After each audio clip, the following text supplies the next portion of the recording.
आज है 20th of the Feb और आप लोगों को जैसा पता है कि हम डेली द हिंदू एनालिसिस करते हैं और उसके बाद द हिंदू के जो न्यूज़पेपर में जो भी इंफॉर्मेशन होती है उससे हम आपके एग्ज़ाम के पॉइंट ऑफ व्यू से जो क्वेश्चंस बनते हैं उनको शाम को एनालाइज या उसका एनालिसिस करते हैं। ठीक है, तो एज ऑलवेज मैं राजेश भारद्वाज आप सभी का क्लैट प्रेप के ऑनलाइन प्लेटफॉर्म पर हार्दिक स्वागत करता हूं। चलो देखते हैं आज का जो न्यूज़पेपर है उसमें कौन कौन सी न्यूज़ थी और कहां से क्वेश्चंस बन सकते हैं। ठीक है, और याद रखना हम हर एस्पेक्ट को ध्यान में रखते हुए चलेंगे। हम इकोनॉमी के क्वेश्चंस भी देखेंगे, हम एनवायरनमेंट के पॉइंट ऑफ व्यू से भी देखेंगे।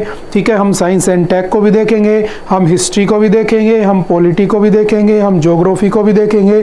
ठीक है, सभी चीज़ों को ध्यान में रखते हुए हम आगे बढ़ेंगे क्योंकि एग्जाम में हर पॉइंट से हर सब्जेक्ट से क्वेश्चंस पूछ लेता है। ठीक है, तो चलिए स्टार्ट करते हैं।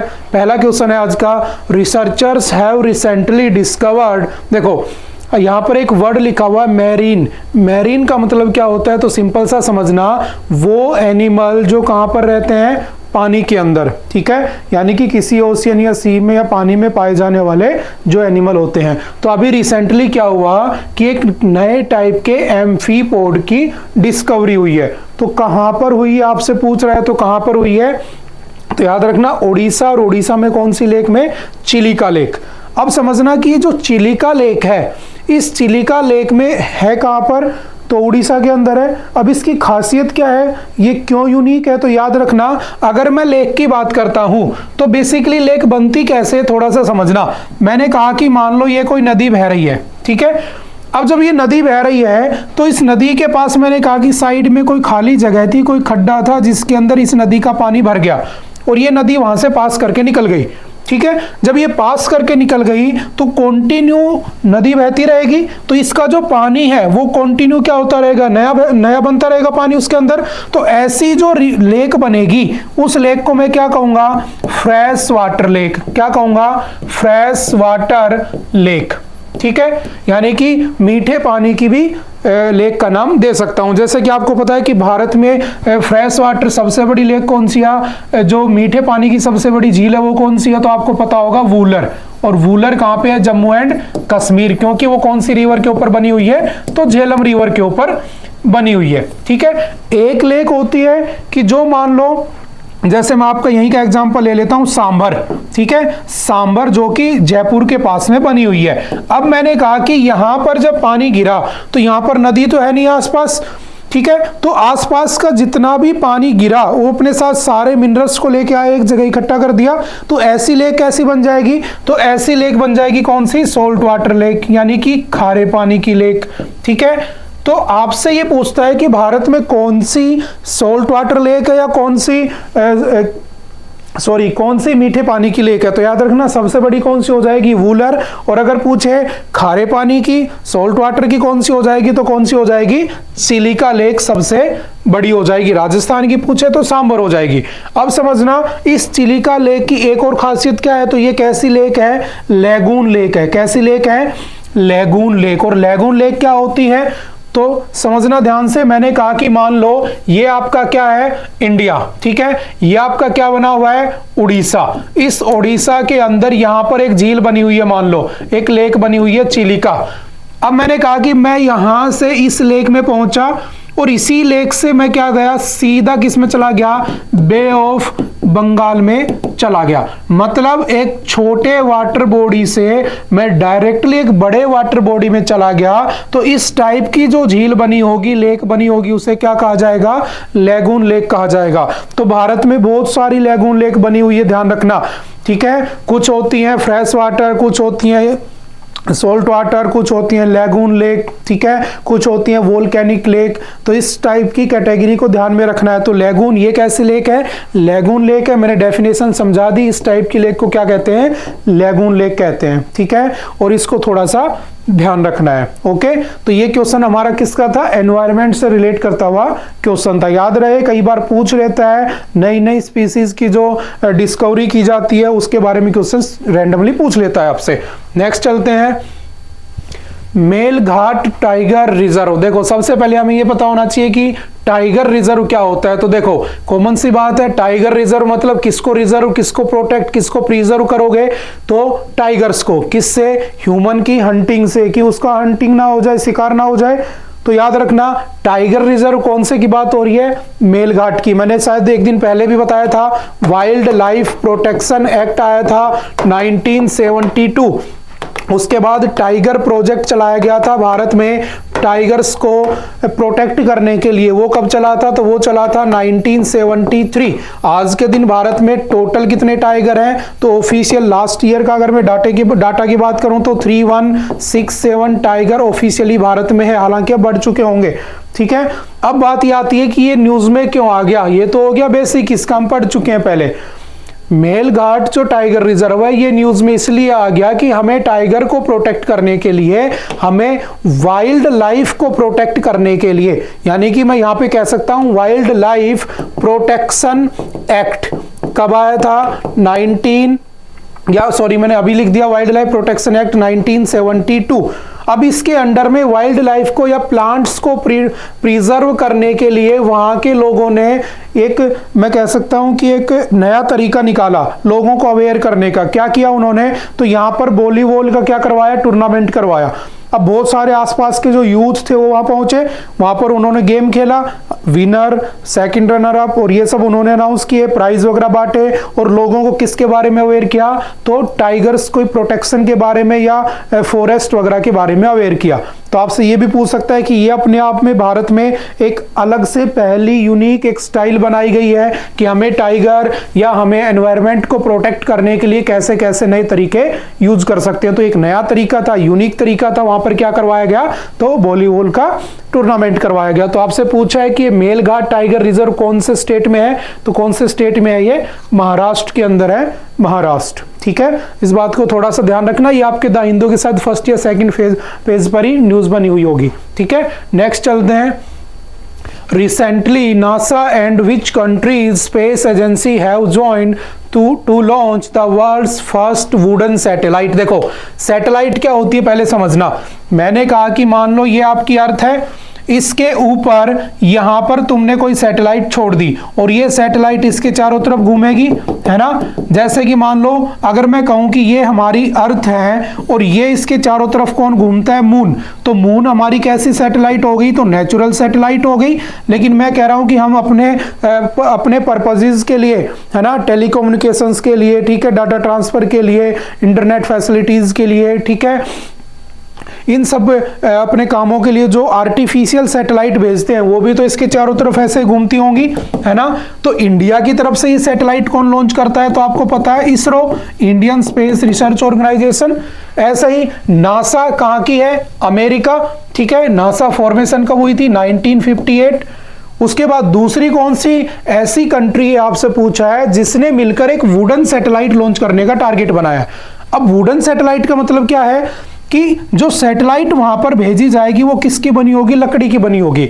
और ये एक बिल्कुल खास किस्म की लकड़ी होगी, ठीक है, जिसके ऊपर जब ये स्पेस में जाएगी तो इसके ऊपर इंपैक्ट नहीं पड़ेगा और जो सैटेलाइट है वो आराम से काम कर पाएगी।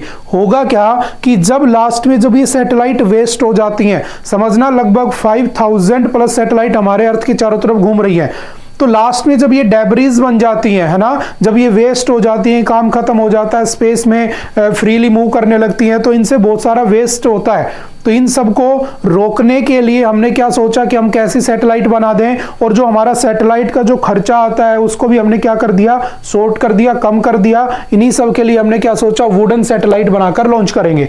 तो किसके साथ इन्होंने ऐसा किया है? तो नासा प्लस जापान। और जापान की स्पेस एजेंसी का नाम क्या है? तो याद रखना, जाक्सा। क्या नाम है? जाक्सा। और आपको मैं बता दूं, जाक्सा यानी कि हमारा जो इसरो है और हमारा जापान का जो जाक्सा है, ये दोनों मिलकर एक नया मिशन लॉन्च करेंगे 2026 में। ये याद रखना, टेंटेटिव डेट है, फिक्स नहीं है, ठीक है। इसमें क्या करेंगे? तो चंद्रयान 4 कह सकता हूं, या उसी मिशन का नाम क्या रखा इन्होंने? लूपैक्स। और लूपैक्स में क्या करेंगे? तो हम दोबारा से चांद पर जाएंगे। किसकी हेल्प से? तो कौन कौन जाएगा? तो एक है जाक्सा और दूसरा कौन है, इसरो। आपको पता है कि अभी रिसेंटली चंद्रयान 3 सक्सेसफुल हुआ था, हम वहां पर पहुंचे थे, हमारी जो विक्रम लैंडर था वो सक्सेसफुली लैंड हुआ था वहां पर। उसके बाद उसमें प्रज्ञान रोवर था, उसने भी जो काम करना था वो काम किया था, ठीक है। और उसके बाद अब हम जो दोबारा से हम जब नेक्स्ट मिशन लेकर जाएंगे उसका नाम क्या रखा हमने, लूप एक्स, जो कि इसरो और जाक्सा का दोनों का ज्वाइंट वेंचर होगा, ठीक है। तो थोड़ा सा इसको ध्यान रखना। नेक्स्ट चलते हैं। Somin Sai festival recently seen in the news is associated with which country. तो याद रखना एक फेस्टिवल है जो पिछले कई सालों से, सैकड़ों सालों से चला आ रहा है, ठीक है। तो एक बहुत ही फेमस फेस्टिवल है, कौन सी कंट्री का है, तो याद रखना जापान का है, ठीक है। कौन सी कंट्री का, जापान का है, ठीक है। तो सिंपल वन लाइनर में याद रख सकते हो। नेक्स्ट कौन सा है, Where was the first child friendly police station inaugurated? अब समझना पुलिस स्टेशन कौन सा चाइल्ड फ्रेंडली। आपने देखा होगा कि बच्चों के साथ है ना बहुत सारे क्राइम्स होने लग गए हैं, उन क्राइम्स को रोकने के लिए बहुत सारे एक्ट भी बने हुए हैं। जैसे मैं एक दो की बात कर लेता हूं आपके सामने, जैसे मान लो पोक्सो। पोक्सो क्या करता है, तो पोक्सो के अंदर अगर आप किसी भी 18 ईयर से कम एज के बच्चे के साथ अगर कोई भी सेक्सुअल ऑफेंस होता है तो उस सेक्सुअल ऑफेंस के अगेंस्ट आपके ऊपर कौन सा केस लगेगा, तो पोक्सो एक्ट के अंदर या आपको अरेस्ट कर लिया जाएगा। तो ये सब उन बच्चों को सेक्सुअल ऑफेंस से बचाने के लिए एक्ट बनाए गए, ठीक है। कब आया पोक्सो एक्ट, तो याद रखना पोक्सो एक्ट आया था 2012 में, 2012 में, ठीक है। ऐसे ही आपने सुना होगा चाइल्ड राइट्स प्रोटेक्शन एक्ट 2005 में आया हुआ है। आपने सुना होगा जुवेनाइल जस्टिस एक्ट, ठीक है। ये कब आया था, तो ये आया था 2015 में। तो ये सारे के सारे एक्ट का मतलब ये है कि जो बच्चे हैं उनको समाज में एक टेंशन फ्री, एक फियर फ्री एनवायरनमेंट प्रोवाइड करवाया जाए। और इसको ध्यान में रखते हुए ध्यान रखना, भारत का पहला स्टेट बना है कौन सा, महाराष्ट्र, जिसके अंदर एक डिस्ट्रिक्ट है, मैं नाम लिख देता हूं, धूल डिस्ट्रिक्ट। कौन सा, धूल डिस्ट्रिक्ट। इसके अंदर क्या किया गया है, पहला एक पुलिस स्टेशन बनाया गया है जो क्या है, चाइल्ड फ्रेंडली पुलिस स्टेशन। तो याद रखना आपके लीगल के पॉइंट ऑफ व्यू से भी है ना, तो ये थोड़ा बहुत इस क्वेश्चन को, इस पॉइंट को ध्यान रखना, ठीक है। नेक्स्ट चलते हैं। Recently, which country's parliament has passed the Quad bill to enhance cooperation? देखो क्वाड सबसे पहले क्या है, तो याद रखना क्वाड 4 कंट्रीज का एक ग्रुप है, जिसमें कौन कौन है, यूएसए है, इंडिया है, ऑस्ट्रेलिया है, जापान है। और ये सारी की सारी 4 कंट्री ने मिलकर एक ग्रुप बनाया जिसका नाम रखा क्वाड, ठीक है। और ये जो क्वाड है, ये क्वाड बना कब होता है, 2007 में। इसका कोई हेडक्वार्टर नहीं है, ध्यान रखना, ठीक है। इंडिया भी इसका फाउंडिंग मेंबर है, ऐसे भी क्वेश्चन पूछ लेता है। अब समझना कि ये चारों के चारों ने, देखो आप अगर इसको अच्छे से देखोगे तो इन सब का एक कॉमन एनिमी तुम्हें दिखाई देगा, कौन सा, चाइना। तो इन्होंने चाइना को बैलेंस करने के लिए क्या किया, ये ग्रुप बनाया। तो अभी क्या हुआ रिसेंटली, कल परसों, कि जो हमारे जो बाइडन है, कौन है जो बाइडन, तो सभी को पता होगा यूएसए के प्रेसिडेंट, उन्होंने कहा है कि हम क्या करेंगे, एक पार्लियामेंट्री ग्रुप बनाएंगे।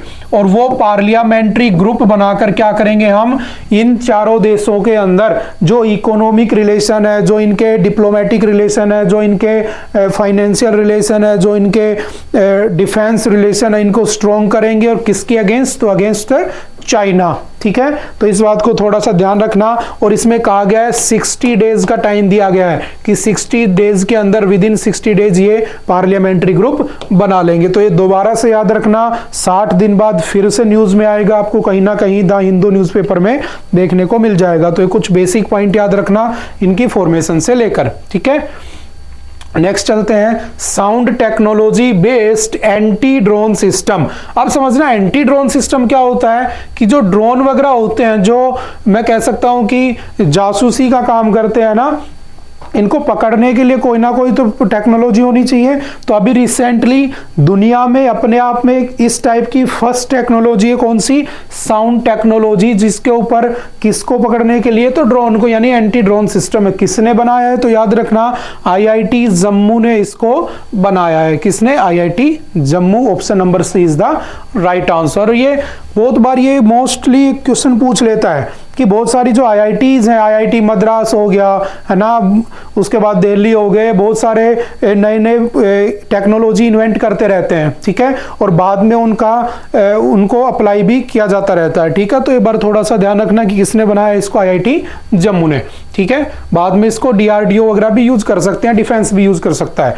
नेक्स्ट है, in collaboration with whom has the Sikkim government launched Sikkim inspire initiative. अब समझना सिक्किम इंस्पायर क्या है। तो सिंपल याद रखना, सिक्किम में जो यूथ है और जो वुमेन है उनको इंस्पायर करना, उनको मोटिवेट करना, और इसके लिए कौन सा प्रोग्राम चलाया गया है? उनको जॉब प्रोवाइड करवाना, ठीक है, उसके लिए कौन सा प्रोग्राम चलाया गया है? सिक्किम इंस्पायर, ठीक है। तो पूछा गया है कि किसके साथ स्टार्ट हुआ है, तो याद रखना किसके साथ? वर्ल्ड बैंक के साथ। और वर्ल्ड बैंक के बारे में अगर पूछे तो इसकी फॉर्मेशन कब हुई थी? तो वर्ल्ड बैंक की फॉर्मेशन हुई थी, लिख लेना 1944।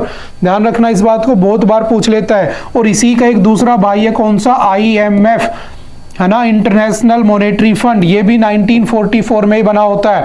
और दोनों के ही हेडक्वार्टर कहां पर है? वाशिंगटन डीसी में ही दोनों के हेडक्वार्टर है, ठीक है। उसके बाद याद रखना वर्ल्ड बैंक का जो प्रेसिडेंट है आज के दिन, वो प्रेसिडेंट कौन है? तो आपको पता होना चाहिए कौन है? अजय बंगा। कौन है? Ajay Banga is the president of World Bank, ठीक है। दूसरा यहां पर लिखा है नीति आयोग। नीति आयोग आपको पता है 1 जनवरी 2015 में बना था, जिसका हेड हमेशा कौन होता है? पीएम होता है। और ये भारत के थिंक टैंक के रूप में काम करता है, जैसे प्लानिंग कमीशन का ही दूसरा नाम है ये, ठीक है। उसके बाद एशियन डेवलपमेंट बैंक। तो याद रखना एशियन डेवलपमेंट बैंक जो था उसकी फॉर्मेशन हुई थी 1966 के अंदर। इसका जो हेडक्वार्टर है वो कहां पे है? मनीला। और मनीला कहां पे है? तो याद रखना फिलीपींस, ठीक है। और ये जो आईएडीबी है, एशियन डेवलपमेंट बैंक, इसको हम क्या कहते हैं? तो याद रखना इसको वर्ल्ड बैंक ऑफ एशिया भी कहते हैं, एशिया का वर्ल्ड बैंक भी कहते हैं। डिफरेंस क्या है समझना, ये पूरी दुनिया के डेवलप्ड नेशंस को लोन प्रोवाइड कराता है। ये पूरी दुनिया के अंडर जो डेवलपिंग कंट्रीज जो होती है उनको लोन प्रोवाइड कराता है। ये भारत का थिंक टैंक हो गया। और ये क्या है? तो ये एशियन कंट्रीज को क्या करता है? लोन प्रोवाइड कराता है, ठीक है। फॉर्मेशन कब हुई थी? 1966 में। टोटल कितने मेंबर हैं इसके? तो 68 मेंबर्स हैं इसके अंदर, ध्यान रखना, ठीक है। उसके बाद आता है कौन सा? World economic forum. World economic forum बना था 1971 में। इसका हेडक्वार्टर कहां पे है? तो इसका हेडक्वार्टर डावोस स्विट्जरलैंड के अंदर बना हुआ है। इसका जो हेड है, इसका जो प्रेसिडेंट है वो कौन है आज के दिन? तो सेक्वाब। कौन है? सेक्वाब या क्लाउस सेक्वाब, ठीक है। इसको भी याद रखना। जो जेंडर गैप, जेंडर रेशियो, इनकी जो जेंडर के जो इंडेक्स वगैरह आते हैं ना, हंगर इंडेक्स वगैरह, वो सब WFE प्रोवाइड कराता है वर्ल्ड इकोनॉमिक फोरम। और आपने देखा होगा कई बार ये इकोनॉमी को मेंटेन करने का काम करता है। तो बहुत बार ये क्या करता है? हमारे इंडिया के ग्रोथ रेट को फोरकास्ट करता है। तो बहुत बार न्यूज में भी बना रहता है, ठीक है। तो इनके बेसिक पॉइंट्स को थोड़ा सा ध्यान रखना, ठीक है। चलते हैं नेक्स्ट पे। अच्छा, सिक्किम से एक बात ध्यान रखना, सिक्किम को इंडिया में कब मिलाया गया था? तो सिक्किम को इंडिया में 1975 में मिलाया गया था। कौन सा आर्टिकल था हमारा? आर्टिकल 2 के ए से। लेकिन याद रखना हमारे कॉन्स्टिट्यूशन में ये लिखा हुआ है आर्टिकल 2 के अंदर की जो भी होगा वो या तो क्या होना चाहिए? स्टेट होना चाहिए, या यूटी होना चाहिए, या कोई एक्वायर्ड एरिया होना चाहिए। लेकिन सिक्किम अपनी मर्जी से आकर मिला था, तो हमने उसको आर्टिकल 2 के ए में जोड़ दिया था। कैसे? As a associate state. लेकिन बाद में हमने क्या किया? उसी टाइम पर एक अमेंडमेंट किया। ये कौन सा था? 35th कॉन्स्टिट्यूशनल अमेंडमेंट से हमने इसको एसोसिएट स्टेट बनाया था। बाद में हमने क्या किया? तो बाद में याद रखना हमने 36th कॉन्स्टिट्यूशनल अमेंडमेंट 1975 में ही इसको क्या किया? एसोसिएट स्टेट से हटाकर क्या बना दिया? स्टेट बना दिया इंडिया की, या इंडिया का एक स्टेट बना दिया। ठीक है, तो याद रखना 2011 में जो पॉपुलेशन सेंसस आया था तो सबसे कम, सबसे लीस्ट पॉपुलेशन भी जो थी वो किसकी थी? सिक्किम की। लगभग 6,20,000 पॉपुलेशन वहां पर मिलती है। ठीक है, तो ये सिक्किम के भी कुछ छोटे मोटे डाटा याद रखना। ठीक है, नेक्स्ट चलते हैं। In which state will PM Modi unveil the 125 feet tall statue of वीर लचित बारफुकन? याद रखना ये वीर लचित बारफुकन कौन है? तो आपने एक नाम सुना होगा, अहोम डायनेस्टी।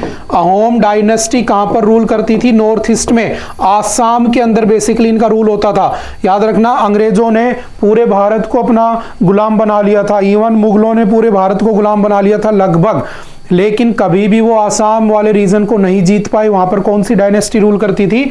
अहोम डायनेस्टी। इनके इनकी बहुत बड़ी हिस्ट्री है, मैं ये कह सकता हूं। अब इतना टाइम नहीं है कि हम इनकी हिस्ट्री पढ़े, लेकिन याद रखना इनका जो कमांडर था, जो चीफ कमांडर था, उसका नाम क्या था? वीर लचित बारफुकन।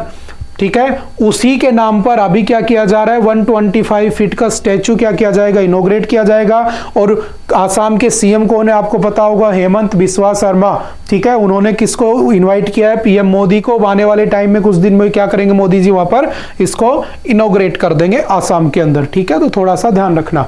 ठीक है, नेक्स्ट चलते हैं।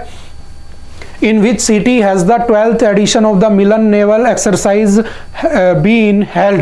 देखो अभी रिसेंटली क्या हुआ कि जो हमारी मिलन एक्सरसाइज हुई है, देखो याद रखना आपके एग्जाम में एक्सरसाइज से क्वेश्चन पक्का पूछ लेता है। ठीक है, वीर गार्जियन, धर्म गार्जियन, ठीक है, उसके बाद स्लीनेक्स, ठीक है, सूर्य किरण, दुनिया भर की एक्सरसाइज होती है हमारी दूसरी कंट्रीज के साथ। लेकिन इस साल के एंड तक जितनी भी होंगी हमें उनको ध्यान रखना है। ठीक है, अभी कौन सी हुई है? मिलन। मिलन किसके साथ हुई है? तो इसमें लगभग 50+ कंट्रीज ने पार्टिसिपेट किया है। कहां पर हुई है? तो विशाखापट्टनम के अंदर हुई है। कहां पर?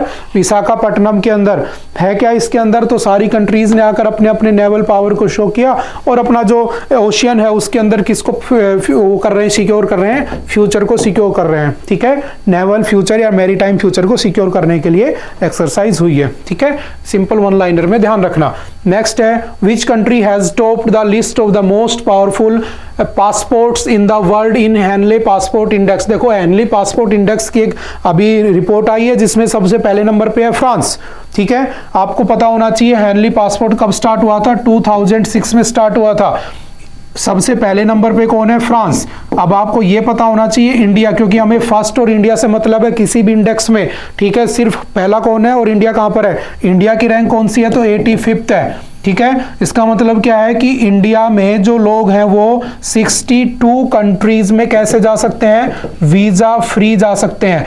ठीक है, और जो फ्रांस के लोग हैं वो 194 कंट्रीज में क्या कर सकते हैं? वीजा फ्री जा सकते हैं। और वीजा का मतलब क्या होता है? किसी कंट्री में जाते हो तो आपको एक डॉक्यूमेंट के लिए अप्लाई करना होता है, वो जो परमिशन दे देगा कि भाई आ जाओ, तो उस परमिशन को वीजा कह देते हैं। ठीक है, लेकिन हम 62 कंट्रीज में बिना वीजा के भी जा सकते हैं। ठीक है, तो इसको याद रखना। ठीक है, नेक्स्ट चलते हैं।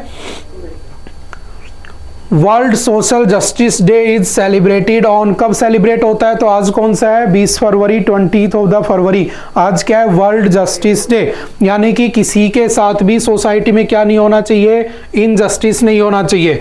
ठीक है, सभी के साथ क्या होना चाहिए? न्याय होना चाहिए, जस्टिस होना चाहिए। ठीक है, तो कौन सा डे सेलिब्रेट करते हैं? 20th of the Feb. और अगर बात जस्टिस की आ रही है तो याद रखना हमारे कॉन्स्टिट्यूशन में 2 जगह पर जस्टिस लिखे हुए हैं। एक लिखा हुआ है कहां पर? प्रियम्बल में। कहां पर? प्रियम्बल में। प्रियम्बल जानते हो ना? We the people of India hereby resolve India into sovereign social secular democratic republic and give all citizens social economic and political justice, है ना? तो ऐसे आपको याद होगा पूरी प्रियम्बल, उसमें जस्टिस के बारे में लिखा हुआ है। दूसरा जस्टिस कहां पर लिखा हुआ है? तो याद रखना आर्टिकल 38 में। आर्टिकल 38 किसका पार्ट है? DPSP, directive principle of state policy. मतलब जब भी स्टेट कोई पॉलिसी बनाएगा तो इन प्रिंसिपल्स को ध्यान में रखेगा। अब इन प्रिंसिपल्स को ध्यान में रखे या ना रखे डजेंट मैटर। जैसे इसी डीपीएसपी में लिखा हुआ है कि अल्कोहल पे क्या होना चाहिए? बैन होना चाहिए। अब अल्कोहल पे बैन होना चाहिए, आर्टिकल कौन सा है? 47। ठीक है, सभी स्टेट ने किया? नहीं किया। गुजरात ने कर दिया भी है। यानी कि these DPSPs are not enforceable by any court of law. ठीक है, ऐसा कहाँ लिखा है? आर्टिकल 37 में लिखा है, लेकिन मैं बात कर रहा हूं जस्टिस की, ठीक है। तो जस्टिस हमारे कॉन्स्टिट्यूशन में दो जगह है, प्रियम्बल में और आर्टिकल 38 में, दोनों जगह सेम बात लिखी हुई है, ध्यान रखना।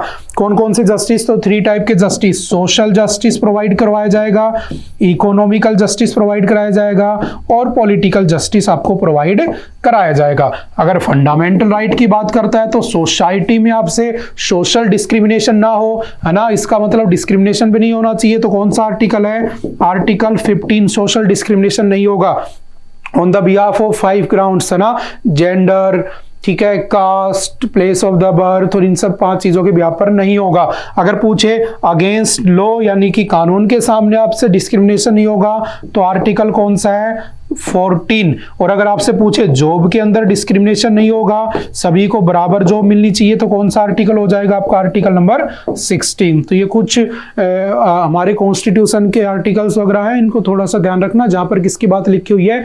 जस्टिस की, यहाँ पर और यहाँ पर। और अगर बात करें डिस्क्रिमिनेशन की, तो डिस्क्रिमिनेशन को प्रोहिबिट कौन करते हैं? तो ये आर्टिकल्स प्रोहिबिट करते हैं। ये करता है सोशल डिस्क्रिमिनेशन को, ये लॉ डिस्क्रिमिनेशन को, और ये तुम्हारे जॉब में डिस्क्रिमिनेशन को प्रोहिबिट करता है, ठीक है। नेक्स्ट चलते हैं। Which country has recently legalized same sex marriage? अब देखना, सेम सेक्स मैरिज या गे मैरिज को कह सकता हूं कि लीगलाइज करने वाली कौन सी कंट्री बनी है रिसेंटली? तो ग्रीस। याद रखना, दुनिया में सबसे पहले, वर्ल्ड में सबसे पहले ऐसा करने वाला कौन था? तो याद रखना नीदरलैंड।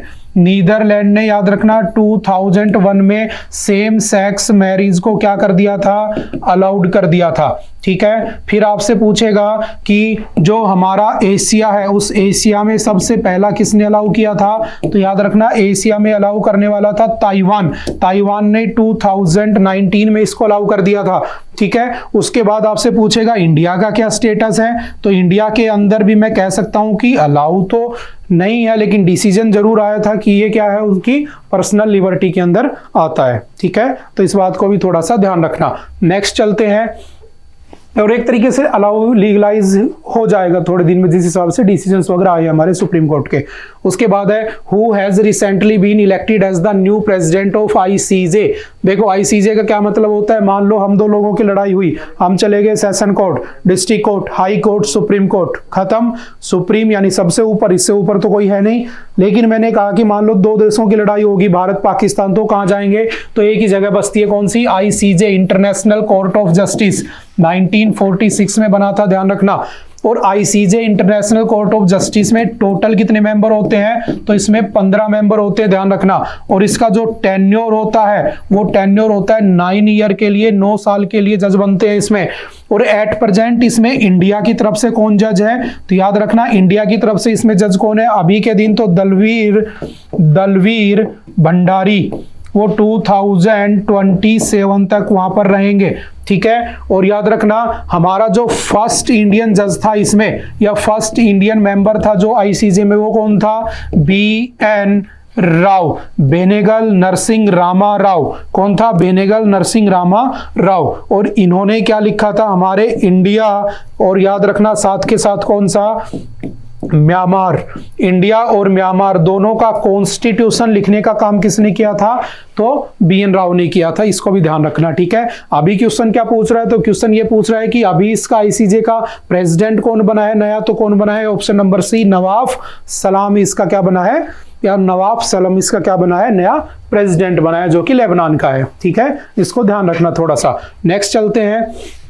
और ये पार्ट किसका है? यूनाइटेड नेशन का पार्ट है। यूनाइटेड नेशन के मेन 6 ऑर्गन है, उनमें से एक ये भी है, ठीक है। उसके बाद है which north eastern state has recently become the first to achieve 100% domestic tap water connection.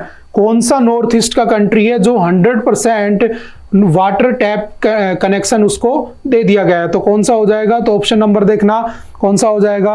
Arunachal Pradesh. क्योंकि देखो ये भी नहीं होगा, ये भी नहीं होगा, इन दोनों में से एक आपको करना था। तो सही आंसर अगर आपने पढ़ा है तो अरुणाचल प्रदेश, या आप ऑप्शन एलिमिनेट कर सकते थे क्योंकि नॉर्थ ईस्ट के बारे में पूछा है। और नॉर्थ ईस्ट में कितने स्टेट आते हैं? 7, जिनको हम क्या कहते हैं? 7 सिस्टर्स कहते हैं, ठीक है। तो कौन सा स्टेट बना है वहां का? अरुणाचल प्रदेश, ठीक है। थोड़ा सा ध्यान रखना इसके बारे में। नेक्स्ट कौन सा है?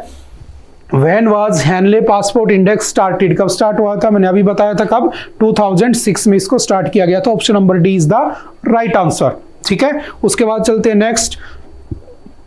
विच state recently declared Kaji Nemu as state fruit. देखो जो आसाम है ना, उस आसाम ने अभी रिसेंटली काजी नेमू, एक्चुअल में क्या है काजी नेमू, तो ये एक नींबू है, ठीक है, और ये अपने आप में एक यूनिक टाइप का नींबू होता है, ठीक है, जो बहुत ही ज्यादा नॉर्मल नींबू से क्या होता है, ज्यादा सिट्रस होता है। तो इसको आसाम गवर्नमेंट ने अपना स्टेट फ्रूट अनाउंस कर दिया है।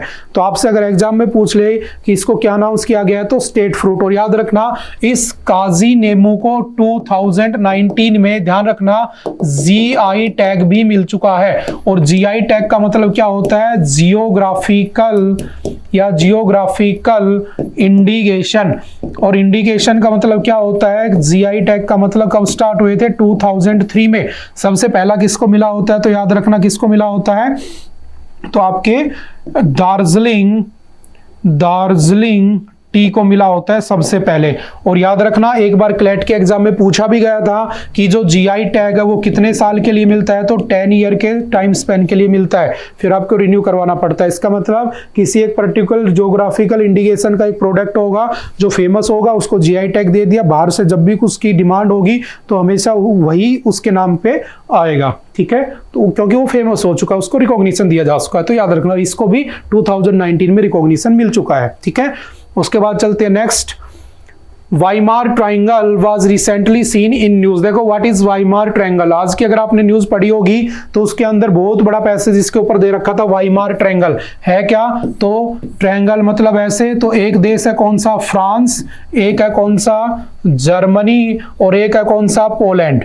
इन तीनों देशों का एक ग्रुप है जिसको ट्राइंगल कह दिया। बना कब था, 1991। Option number B is the right answer. है क्या इसके अंदर, ये तीनों के तीनों किसके एंटी हैं, तो याद रखना रशिया। और रशिया आपको पता है कि अभी जो रशिया है उसमें रशियन अग्रेशन बहुत ज्यादा चल रहा है, मतलब कि वहां पर वो अभी उसकी लड़ाई चल रही है किसके साथ, तो कह सकता हूं रशिया और यूक्रेन के बीच में इतना डिस्प्यूट चल रहा है कि उसके ऊपर लोगों का भरोसा नहीं रहा। तो रशिया को काउंटर करने के लिए इन तीनों ने क्या किया, दोबारा से अरेंजमेंट करना शुरू कर दिए, दोबारा से अपने रिलेशंस को स्ट्रॉन्ग करना शुरू कर दिया है, ठीक है। तो बस इतना ध्यान रखना, वाइमार ट्रायंगल कब बना था, 1991 में। कौन कौन सी कंट्रीज में आती है, फ्रांस, जर्मनी एंड पोलैंड इसके अंदर आता है, ठीक है। उसके बाद चलते हैं next. Forest in India lies under which subject of Indian constitution. देखो आज के द हिंदू में बहुत ही अच्छा पैसेज था कि जो हमारा सुप्रीम कोर्ट है, उस सुप्रीम कोर्ट ने कहा है कि पहले जाओ सभी स्टेट से, और फॉरेस्ट जो होता है ना, तो आपने एक नाम सुना होगा डिक्शनरी। डिक्शनरी के अंदर हर वर्ड की क्या दी होती है, तो हर वर्ड की मीनिंग लिखी होती है। सुप्रीम कोर्ट ने कहा कि जाओ और इस फॉरेस्ट की मीनिंग पढ़ के आओ कि होता क्या है फॉरेस्ट। क्यों ऐसा कहा, तो देखो फॉरेस्ट की मीनिंग क्या होगी, जहां पर जंगल होगा, जंगली जीव होंगे, पेड़ होंगे, ठीक है, पेड़ पौधे होंगे, जंगल हो गया। अब क्या हुआ कि अगर आपने न्यूज पढ़ी होगी तो उसमें लगभग 1.97 लाख स्क्वायर किलोमीटर का कुछ इलाका था जो जंगल में काउंट ही नहीं हो रहा था, फॉरेस्ट में काउंट नहीं हो रहा था। और वहां पे जंगलों में मैक्सिमम कौन रहते हैं, आपको पता है, ट्राइबल लोग रहते हैं। और जो ट्राइबल लोग रहते हैं, इन ट्राइबल लोगों के जीने का जो जरिया होता है ना, इनकी जो डिपेंडेंसी होती है वो जंगलों पे होती है। और इन्होंने इनको जंगल अनाउंस किया नहीं था, तो लोग वहां के क्या कर रहे थे, वहां के जो बिजनेसमैन थे इलीगल ट्रेडिंग कर रहे थे, किसकी, लकड़ियों की, जानवरों की। तो वहां के ट्राइबल लोग दुखी थे, वो कोई ना कोई पहुंच गया कोर्ट में। तो सुप्रीम कोर्ट ने कहा कि ये फॉरेस्ट इसको अनाउंस ही नहीं कर रखा, तो वो लोग ऐसे एक्टिविटीज कर रहे हैं, तो पहले इसको फॉरेस्ट अनाउंस किया जाना चाहिए। तो सुप्रीम कोर्ट ने कहा कि पहले तुम जाकर फॉरेस्ट की डेफिनेशन पढ़ो क्या होती है, अगर तुम्हें लगे कि ये फॉरेस्ट है तो इसको फॉरेस्ट अनाउंस कर दिया जाए, ठीक है। तो ये एक बहुत अच्छी न्यूज थी, आप एक बार इसको पढ़ना कि कैसे हमारे देश में फॉरेस्ट को फॉरेस्ट ना बनाकर उसका डिफॉरेस्टेशन किया जा रहा है, यानी पेड़ों को काटा जा रहा है इलीगल तरीके से, ठीक है। बस क्वेश्चन इतना सा है कि फॉरेस्ट जो है कौन से कॉन्स्टिट्यूशन में, कौन से सब्जेक्ट में आता है। देखो मैंने आपसे कहा था एक होता है स्टेट लिस्ट, एक होती है यूनियन लिस्ट, एक होती है कंकरेंट लिस्ट। स्टेट लिस्ट के अंदर सब्जेक्ट है 61, यूनियन लिस्ट के अंदर सब्जेक्ट है हमारे कितने 100, और कंकरेंट लिस्ट में 51 एट प्रेजेंट। इनका मतलब क्या है, 61 सब्जेक्ट ऐसे हैं जिनमें सिर्फ स्टेट रिस्पॉन्सिबल है, 100 ऐसे हैं जिसमें यूनियन रिस्पॉन्सिबल है, 51 ऐसे हैं जिसमें दोनों रिस्पॉन्सिबल है। जैसे एजुकेशन, एजुकेशन में दोनों आ सकते हैं, ठीक है, तुम राजस्थान बोर्ड से पढ़ो, तुम सीबीएसई बोर्ड से पढ़ो। डिफेंस, डिफेंस एक सब्जेक्ट है किसका,